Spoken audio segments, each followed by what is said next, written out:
Oui, shalom, peuple saint de Dieu, peuple saint du corps de Christ dans le monde entier, peuple saint du corps de Christ au travers l'Église de Jésus-Christ, le ministère mondial apostolique et prophétique,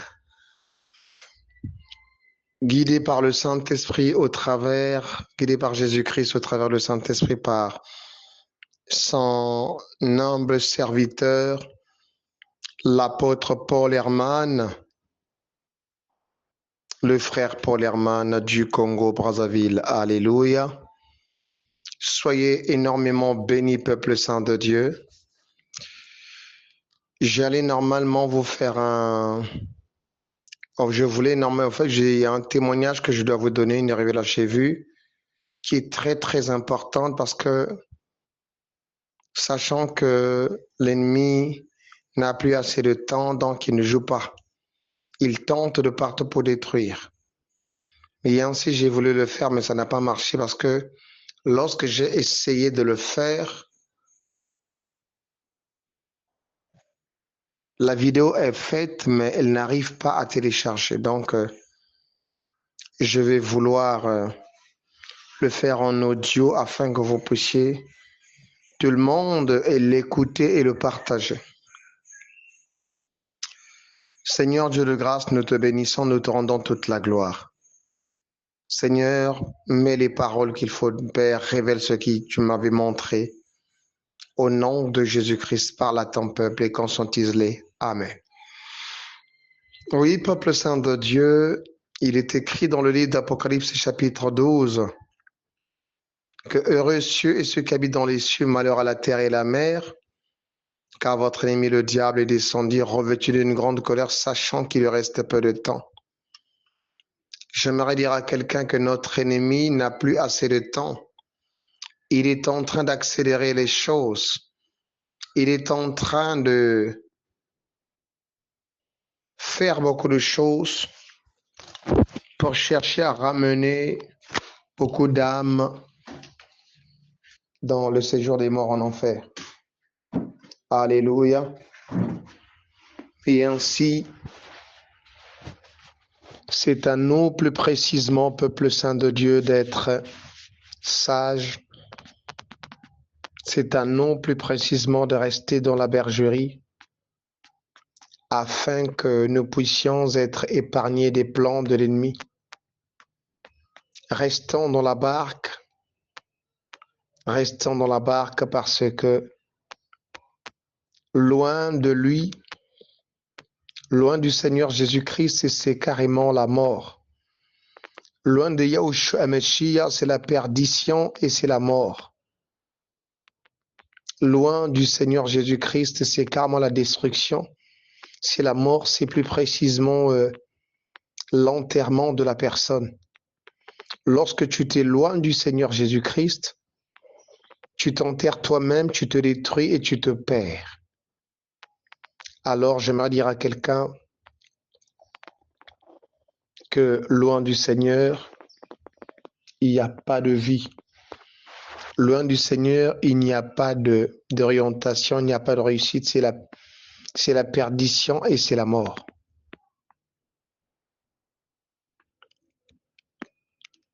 Amen, amen.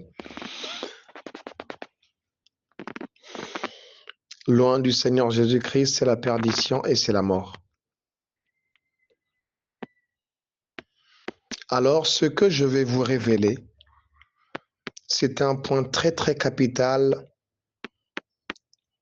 que j'ai vécu. C'est quelque chose de très clair et très vrai que j'ai vécu. Alors, comme a dit le Seigneur dans le livre d'Apocalypse toujours,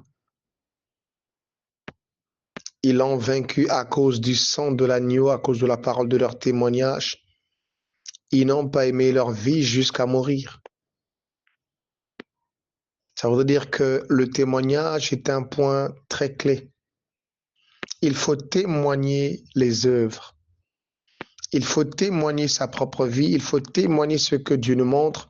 Il faut témoigner les tentatives. Tout ce qui nous arrive, il faut les témoigner afin de conscientiser une âme, afin de conscientiser un frère, conscientiser une sœur qui est quelque part. Alléluia. Il est très important de vouloir témoigner pour que les peuples soient conscientisés. Alors, je vais aller droit au but sur ce témoignage que j'ai vécu. Un jour, j'étais en train de, ça date pas de longtemps. J'aurais dû donner ce témoignage, ça fait des temps, mais j'avais senti comme une lourdeur. Vraiment, je demande pardon à l'Éternel. Seigneur, pardonne-moi de ne pas vite avoir pu donner ce témoignage depuis très longtemps. J'aurais dû parler à ton peuple, révéler cela à ton peuple depuis très longtemps, mais je ne l'ai pas fait.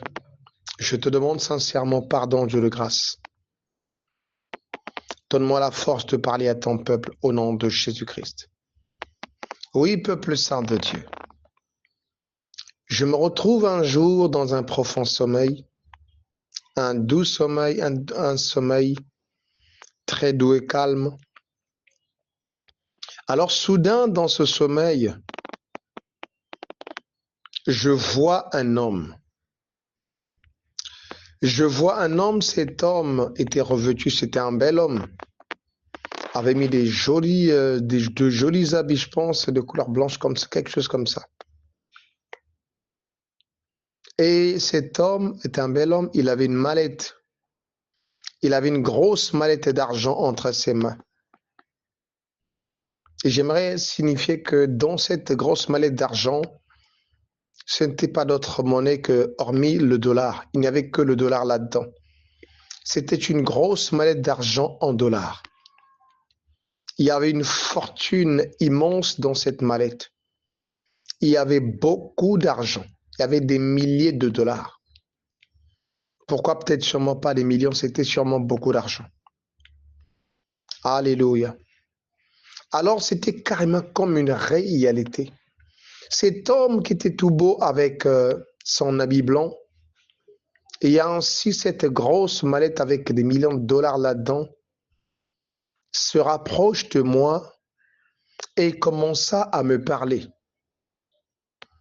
en ces mots-ci, en disant ceci. Il me dit ceci, écoutez très bien. Il me dit, si tu arrêtes de prêcher, il me dit, si tu arrêtes de prêcher ce que tu prêches, il m'a dit, je répète encore, il m'a dit, si tu arrêtes de prêcher ce que tu prêches, je te donnerai cette mallette d'argent. Alors, qu'est-ce qu'il a fait?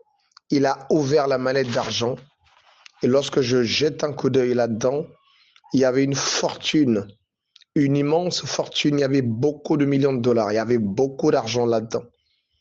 Il m'a dit, si tu cesses de prêcher et si tu arrêtes de prêcher ce que tu prêches, ça veut dire que si tu cesses de prêcher ce que tu prêches, il me dit, je te donne cet argent. Tu prendras cet argent. Si tu cesses de prêcher ce que tu prêches, tu prendras cet argent et cet argent sera à toi. Je te le donne. Cadeau. Et il ne s'est pas arrêté là. Il dit, je te donnerai cet argent et après, je te donnerai un grand ministère. Il dit, viens voir.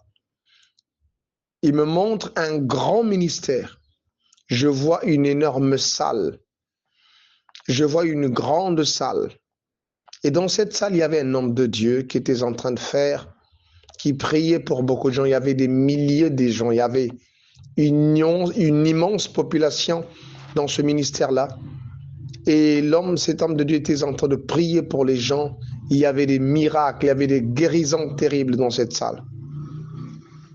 Alors cet homme me dit ceci, tu vois comment deviendra ton ministère. Non seulement que je te donnerai cet argent, et ton ministère deviendra comme ça, prospère comme ça, avec une immense population et avec une onction élevée.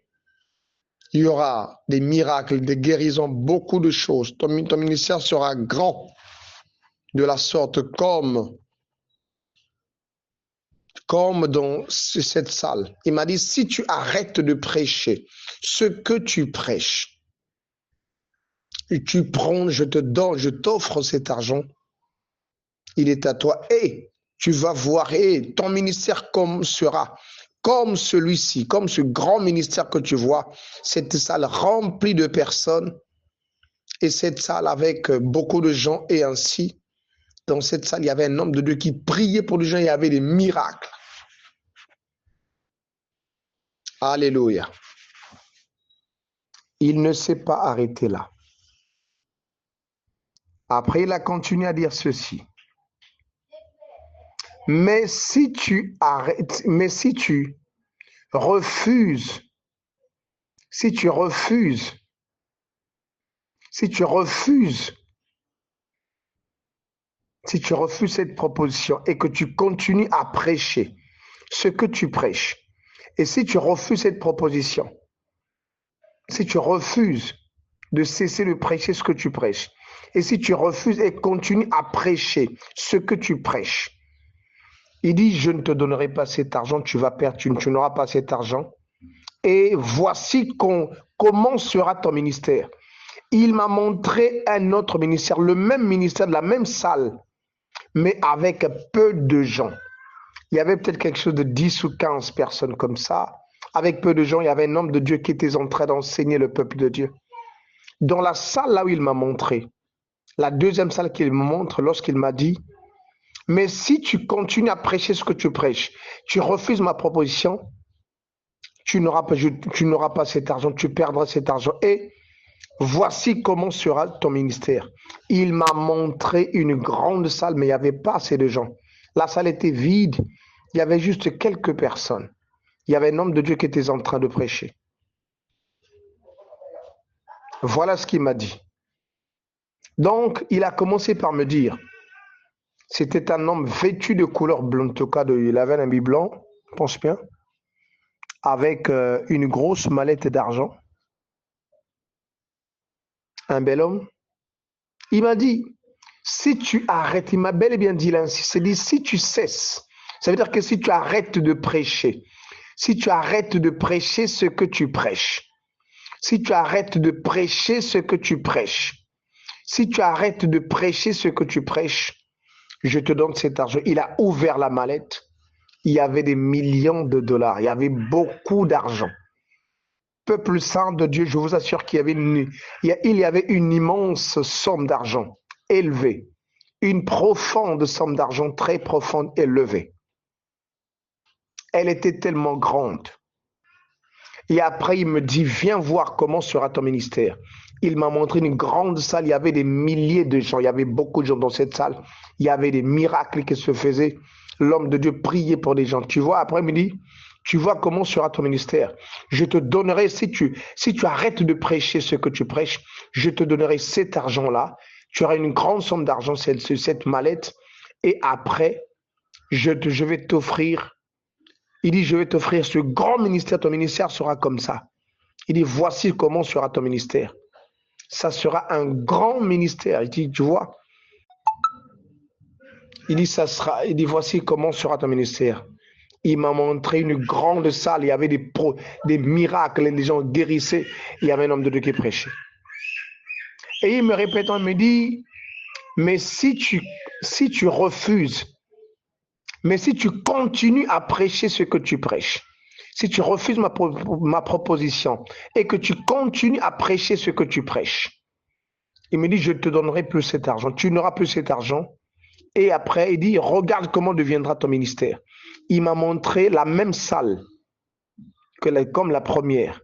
Mais dans la deuxième, j'ai dit que cette fois-ci, la salle qui me montre était vide. Il n'y avait pas assez de gens.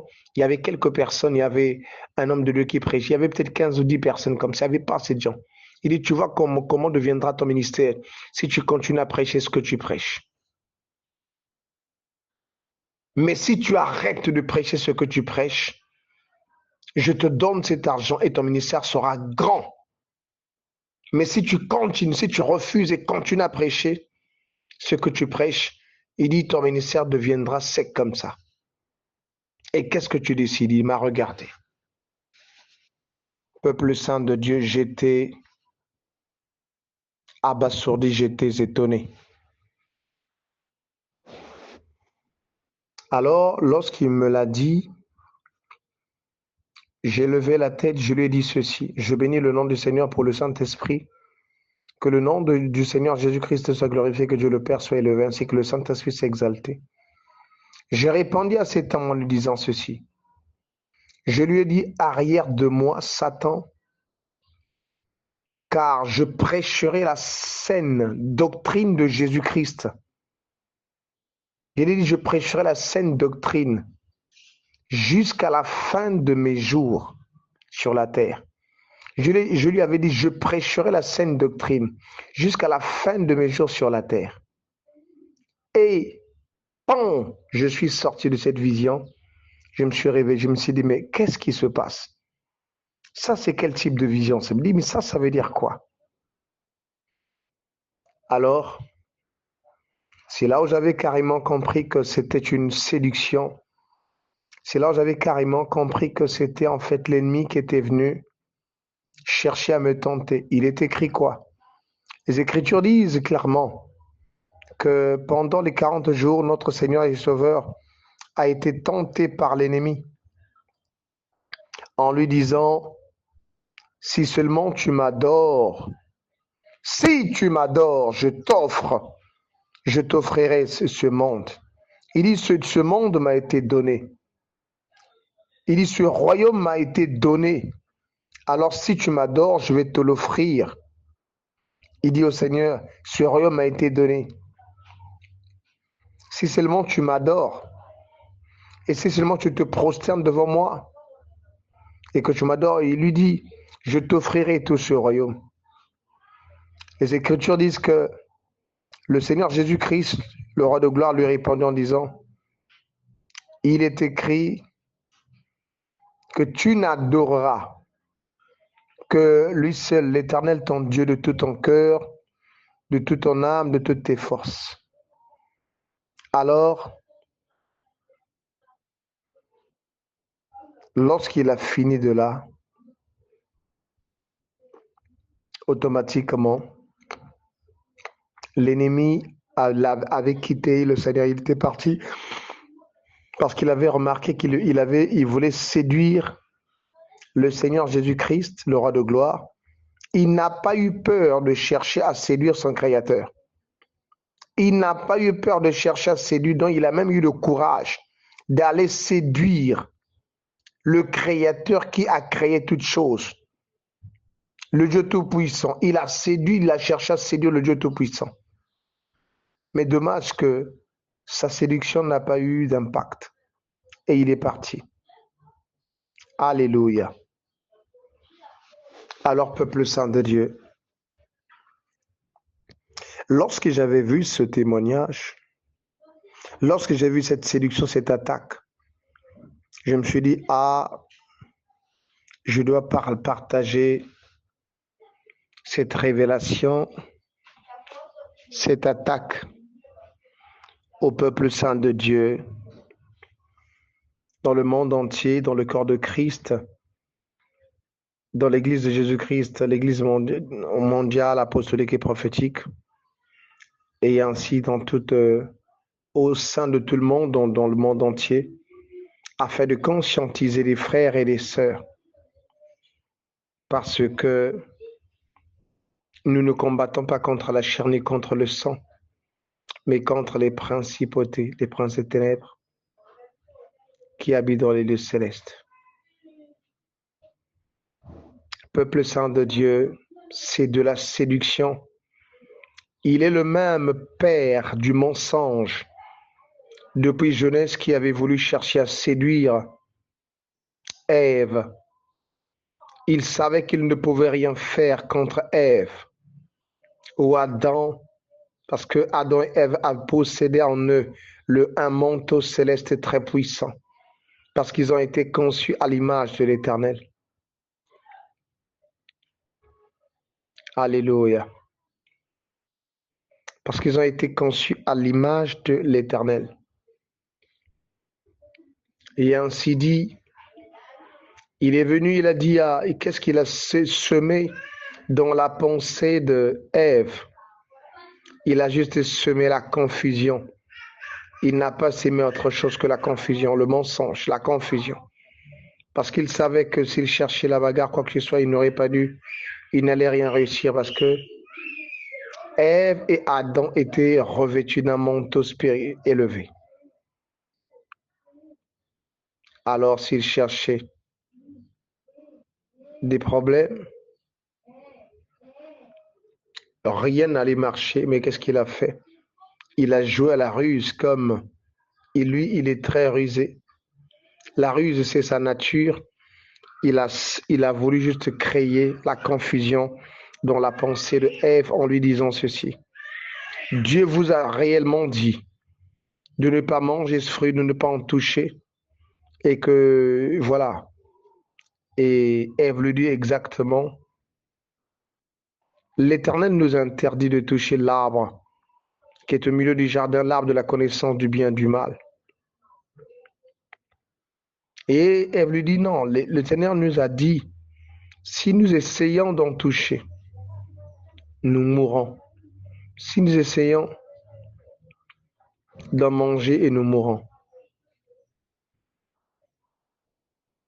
Alors, il nous est recommandé d'être sages et d'obéir à notre Dieu. Voici la ruse de l'ennemi. Il leur dit, non, vous n'allez pas mourir, aucun mal ne va vous arriver parce que, mais plutôt que vous seriez comme des dieux, connaissant le bien et le mal. Connaissant le bien et le mal. Alors, il lui dit, vous seriez comme des dieux, connaissant le bien et le mal. Peuple saint de Dieu. Et c'est de là où Ève mangea et donna aussi à son homme. Vous connaissez l'histoire, comment ça s'était passé. J'aimerais signifier un point très important. Vous voyez dans ce témoignage, j'ai compris une seule chose. Que lorsqu'il m'a dit, dans cette séduction de tentation, lorsqu'il est venu me dire que si tu arrêtes de prêcher ce que tu prêches, voici comment sera ton ministère, je te donnerai cet argent, ton ministère sera grand, il y aura des miracles, etc. Mais après, il dit, mais si tu refuses, ton ministère sera faible. Alors, qu'est-ce que j'ai compris là-dedans? J'ai juste compris qu'en fait, le ministère que l'ennemi était venu me montrer, cette dimension dont il disait que si j'arrête de prêcher, mon ministère sera grand, etc. J'avais juste compris une seule chose, que lui, il était juste venu me montrer et me parler de ce que j'ai déjà et de ce que je suis déjà. Ce que j'ai déjà et ce que je suis déjà et que je serai dans le futur. Alors, de la même manière, heureusement que le Saint-Esprit m'a aidé pour dire ça, non. Alors, de la même manière, il a séduit Ève et Adam en les faisant savoir qu'ils deviendront comme des dieux. Tandis que dans le psaume chapitre 82, verset 6, il est écrit ceci. Les Écritures disent, vous êtes des dieux, les fils du Très-Haut. Vous êtes des dieux, les fils du Très-Haut. Vous êtes des dieux, les fils du Très-Haut.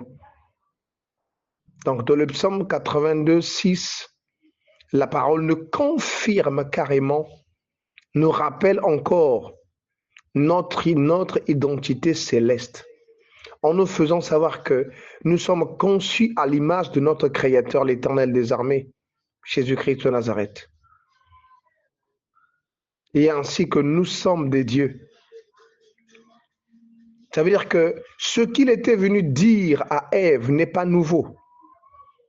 Il est juste venu manipuler Ève, en fait, pour le tromper. Car au-dedans de Ève, il y avait tout. Quelle est cette intelligence, quelle est cette sagesse que Adam et Ève pouvaient aller chercher dehors en abandonnant le jardin d'Éden? Qu'est-ce que le dehors devait les accorder? Adam et Ève avaient tout.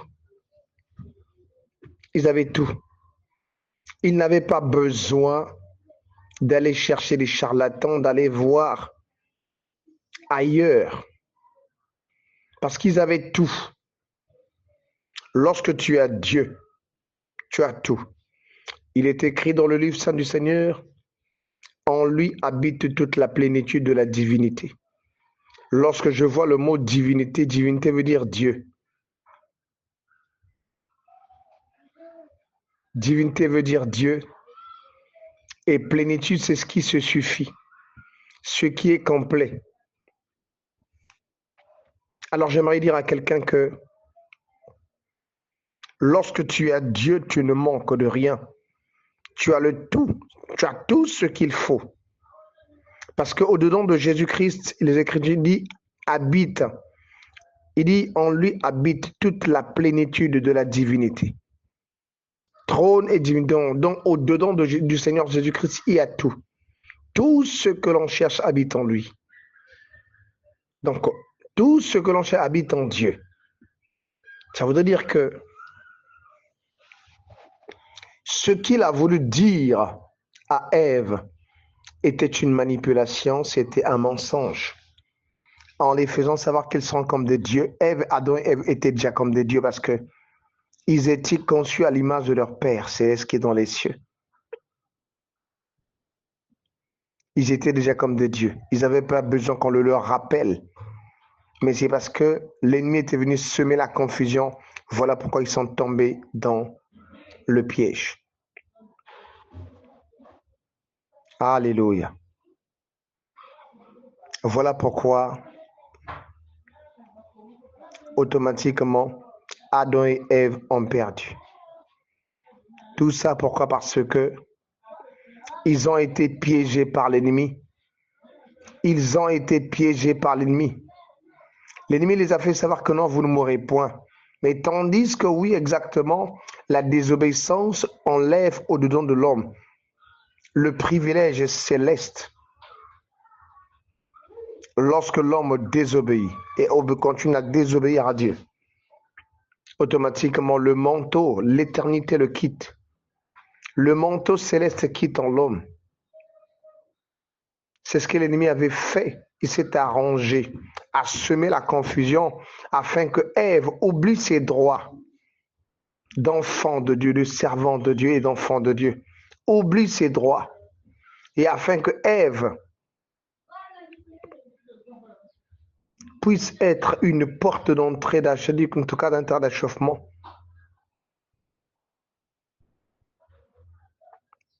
C'est ça. L'ennemi était allé juste semer la confusion au-dedans de Ève. Et Ève aussi invite son mari à tomber dans le piège, dans le péché.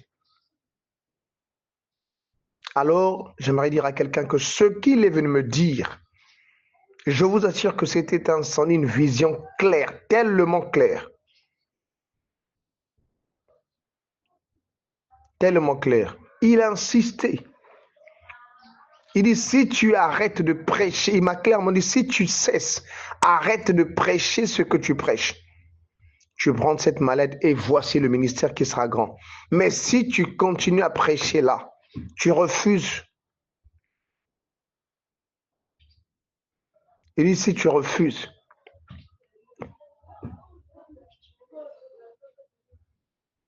tu n'auras pas cet argent et ton ministère sera petit. Il me montre une autre salle qui était faible, il n'y avait pas assez de gens. Et dans cette salle, il y avait un homme de Dieu qui prêchait.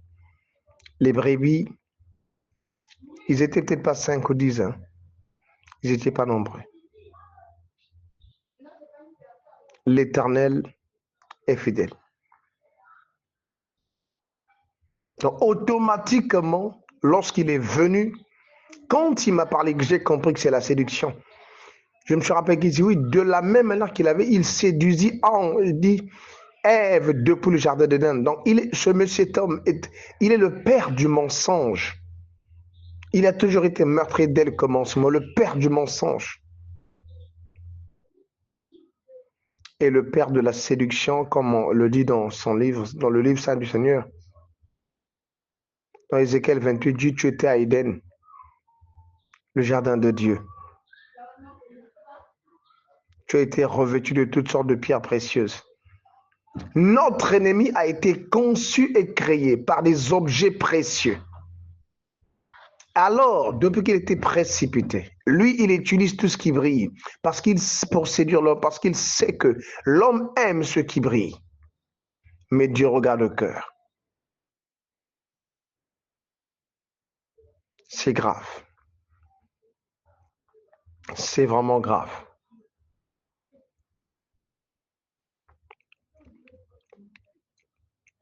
Alors, lorsqu'il m'a dit cela, je me suis dit non. C'est là où j'ai compris que c'est l'ennemi qui se lève pour chercher à me séduire, pour chercher à me faire tomber. Et je suis sorti de cette séduction. Je rends gloire au Seigneur. Et j'aimerais dire à quelqu'un ceci. Les temps sont finis, peuple saint de Dieu. Le monde va vers sa fin. Prenons garde, faisons très attention. Chers prophètes, chers apôtres, chers prophètes, chers docteurs de la parole, chers évangélistes, chers pasteurs, chers enfants de Dieu, chers enfants de Dieu,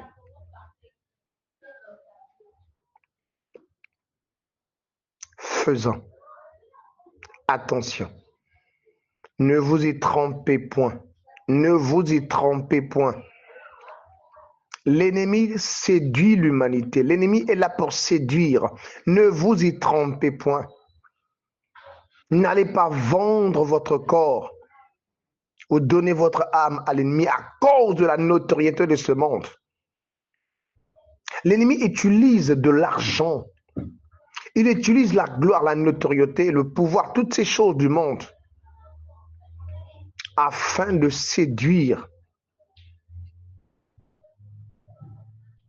Afin de séduire et attirer le peuple de Dieu en bas dans le séjour des morts pour les détruire.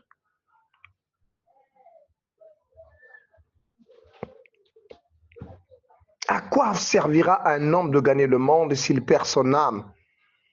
À quoi servirait à un homme d'être appelé archibishop, grand pasteur, grand homme de Dieu dans ce monde entier et après finir en enfer? À quoi ça va servir d'être appelé bishop, archibishop, prophète, etc., connu dans le monde entier, dans les grandes salles, qui fait des miracles, tu fais des choses. Mais ainsi, sur la terre, tu es reconnu. Grand bishop, mais dans le ciel, tu n'es pas reconnu.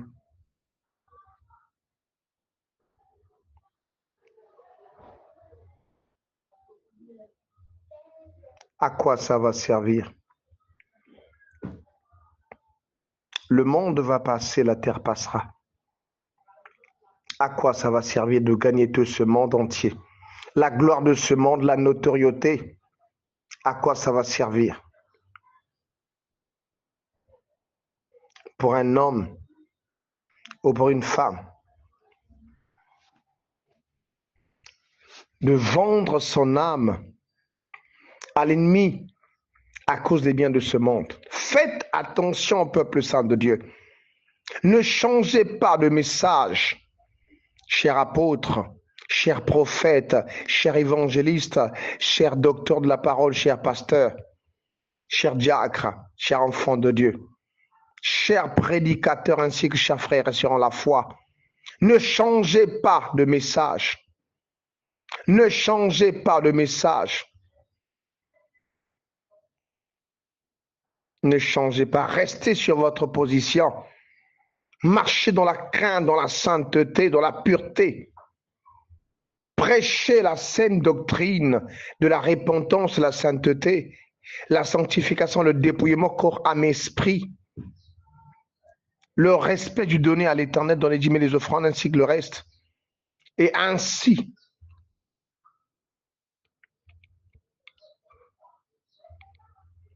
Et ainsi l'enlèvement,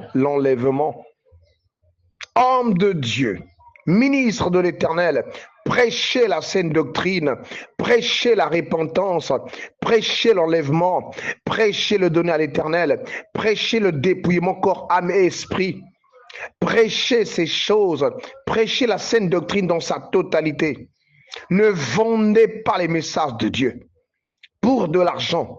Ne vendez pas l'évangile. Ne transformez pas les messages pour gagner de l'argent. Nous sommes en guerre. Je préfère gérer une seule âme. Je préfère gagner même ne fût-ce qu'une seule âme pour le Seigneur.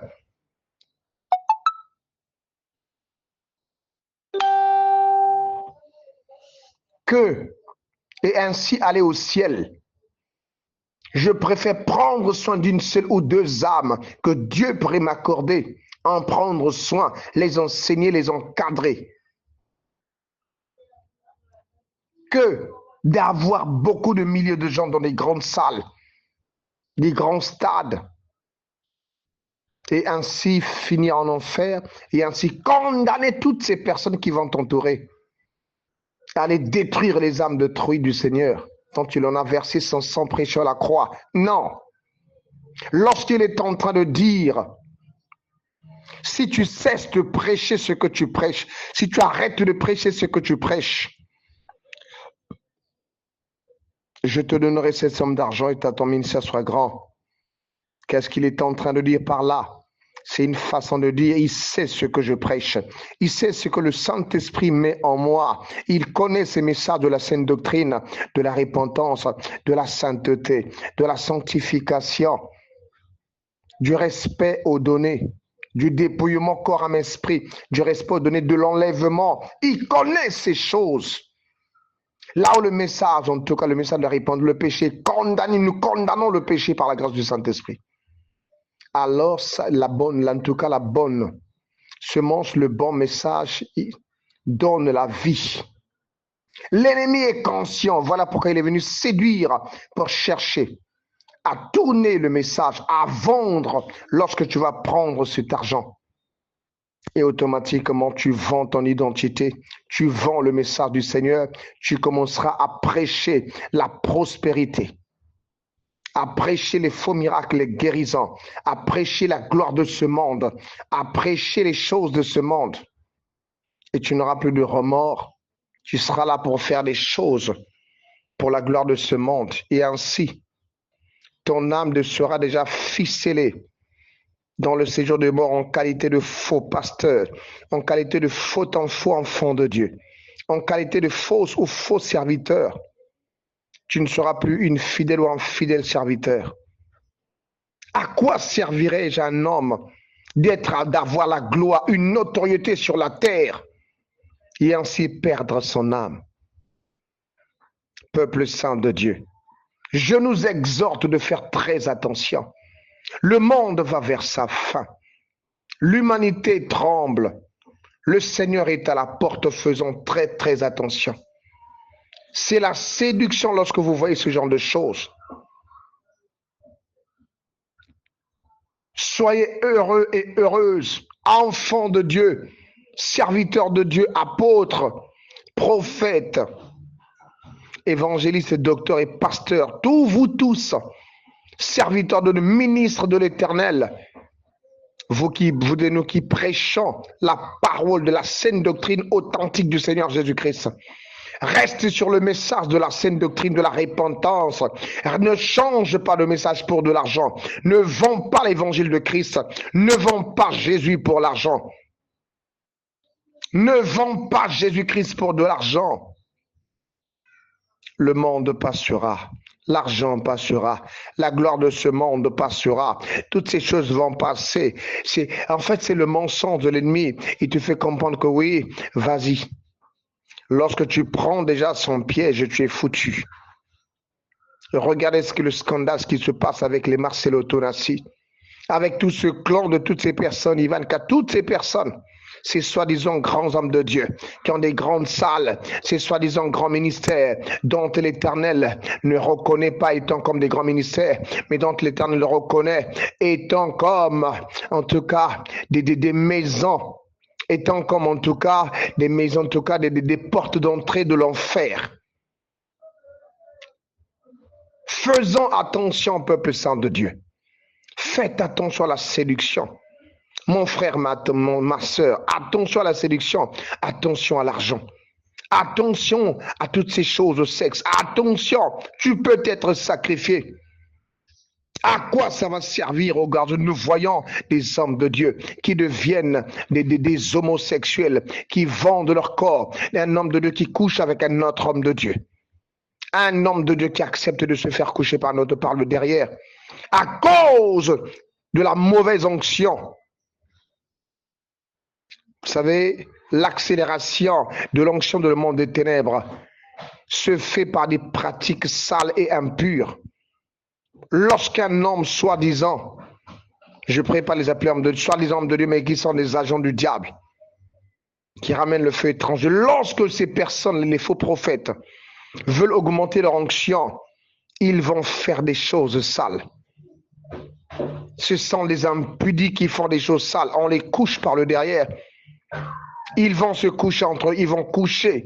On les couche par le dedans, ils font des pratiques sales, sexuelles sales, pour faire augmenter leur onction, pour avoir une puissance encore, pour recevoir des promotions.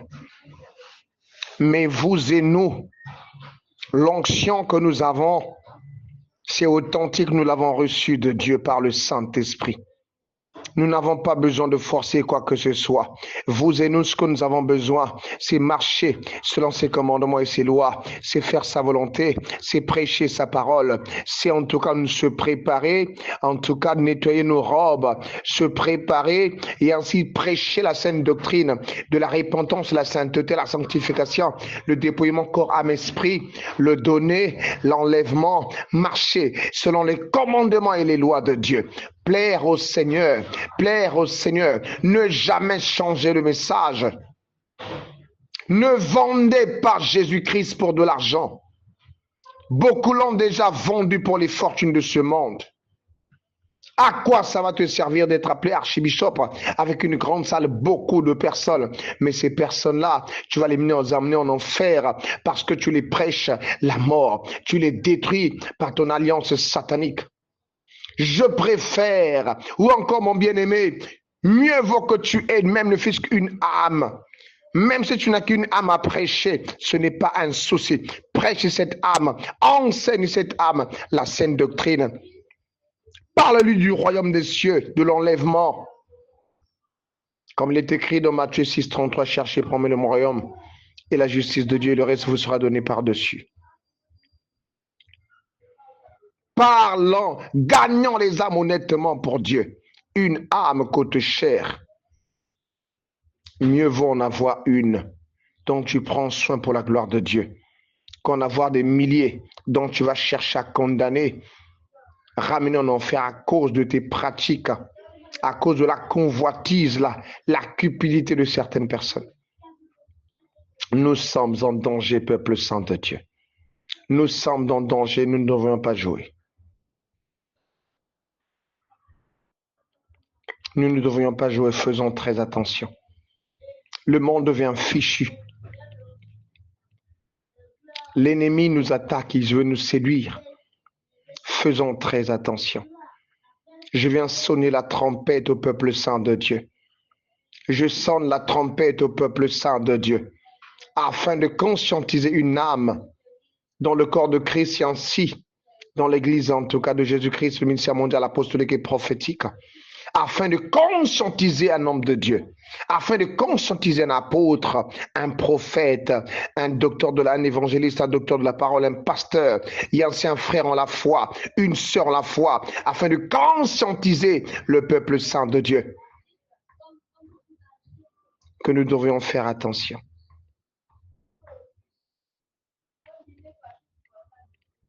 Alléluia.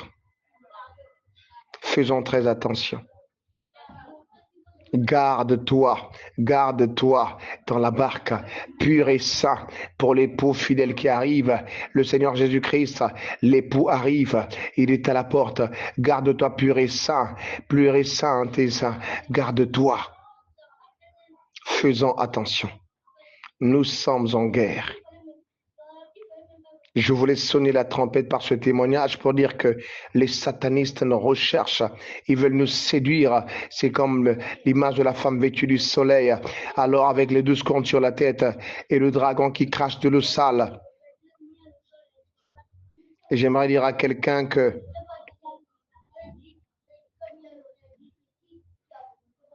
c'est très clair.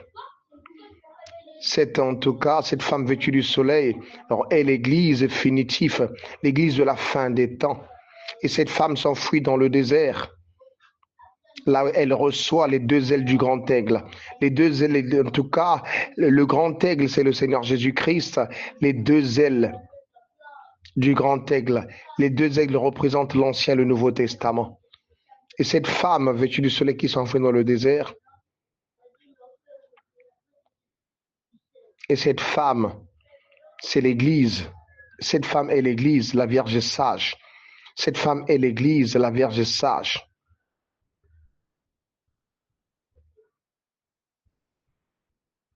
C'est ça, cette femme. Et le dragon qui crache envers cette femme-là de l'eau sale. L'eau sale, là, c'est quoi? Cette eau sale que vous entendez parler, ce sont des faux prophètes. Le faux évangile de la mort, l'évangile destructif, l'évangile de la mort. Là, je ne dis que c'est l'ivraie qui sort de la bouche du dragon. L'eau sale, c'est le mot faux évangile. Ce sont les faux prophètes qu'on crachés par le dragon, qui sont à la poursuite, en tout cas de la femme vêtue du soleil, de plus précisément des élus de Dieu, et qui ont la vérité. Eux qui ont la vérité, on les poursuit par-ci, par-là, pour chercher à les séduire et les rendre impurs, les tirer vers le bas en enfer. Peuple saint de Dieu, enfant de Dieu, homme de Dieu, faisons attention. La séduction est partout. L'ennemi ne dort pas. S'il a pu chercher à séduire notre Créateur, il n'aura pas peur. C'est pas toi et moi qui aura peur de chercher à séduire. Et donc, je viens sonner la trompette pour dire à quelqu'un, faisons attention. Partagez ce message. Restons sereins dans la saine doctrine. Prêchons la vérité. Craignons Dieu. Faisons la volonté du Seigneur. Une âme coûte cher pour le Seigneur. Même si tu ne gagnes qu'une âme pour le royaume, c'est ce qui compte. L'important, c'est ton âme, que tu sois sauvé et que cette âme-là soit sauvée. Et que nos familles soient sauvées. À quoi ça va servir un homme de gagner le monde s'il perd son âme? Voilà le témoignage que j'allais partager avec le corps de Christ. À savoir que j'ai été chercher, l'ennemi a voulu me séduire, mais je rends grâce à l'Éternel qui m'en a épargné. Partagez ce témoignage, peuple saint de Dieu. Faisons très attention. Levons-nous dans la prière, dans la crainte de Dieu, dans la pureté, selon la parole de Dieu, faisant la volonté du Père. Oui, c'était là votre humble serviteur, l'Éternel des armées en Jésus-Christ, par le Saint-Esprit. C'était là votre humble serviteur, l'apôtre Paul. Lorsque j'ai dit l'Éternel des armées en Jésus-Christ par le Saint-Esprit, alors votre humble serviteur, l'apôtre Paul, l'instrument choisi par l'Éternel des armées en Jésus-Christ par le Saint-Esprit, l'instrument choisi pour donner ce message. Amen, amen. Soyez énormément bénis dans le nom suprême et glorieux de Jésus-Christ. Partagez ce message au nom de Jésus-Christ. Amen.